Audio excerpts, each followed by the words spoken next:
mulimu abantu ku social media wano abalina self-hate, let me put it that way, and they want to transfer their negative energy onto a person. You know, I'm a very positive person. My vibe is different. I've got a good vibe. Those who know me in person, every time we are social media, you don't have so much hate for yourself. Do you rather actually spit bile on people's pages? You know, olina very sorry omukadde va social media. Social media tejja nkona age restriction.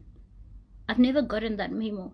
Nti emyaka bwegiti omuntu alina kubeera ku social media. Nina ne bammanyi abangi abansinga emyaka naye nga bali ku social media. Nowulira abamu ku mwana bu 20s nga baba batadde naffe bu 20s 30s nga baba batadde naffe aba 40s 50s. Temusobola kutuula we tuli. Wallahi ng'oswala nga watudde kumpi naye ng'oswala nga tewali agambye vaawo n'oyimuka n'ovaawo ng'oli nga ate gwanzaala nze gw'ovuma. Nowulira nina abaana 5 myaka ngenda kuweza 4 mu September. Kale kitwale nti nagaweza kuba omwaka gwegwo.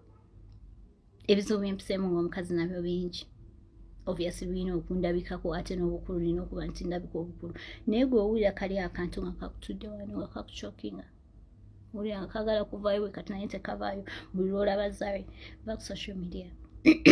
Kuba nze sigenda kuvaako. Ne bwena blockinga, ne bwona blockinga, ne bwona fast forwardinga. I'm very famous. Genda kundaba ku newsfeed z'abalala, genda kundaba ku TV yo. Kati munveko ffe muyita abakadde. It's what it is. Tetukulanga tudda buto. Abamu mwe mugenda kutuuka mu myaka gye tulimu online nga mwasensebuka nga tosobola n'okutunulwako ng'olinga jjajja gundi. Mutwesonyiwe. Bw'olaba nti abakadde bye bakola tebikusanyusa. Why are you following their pages? Why are you following me? Why are you stalking me? Why you want to see everything I'm posting? It's because you want to keep up. Because there's something about me that keeps you coming back. You know?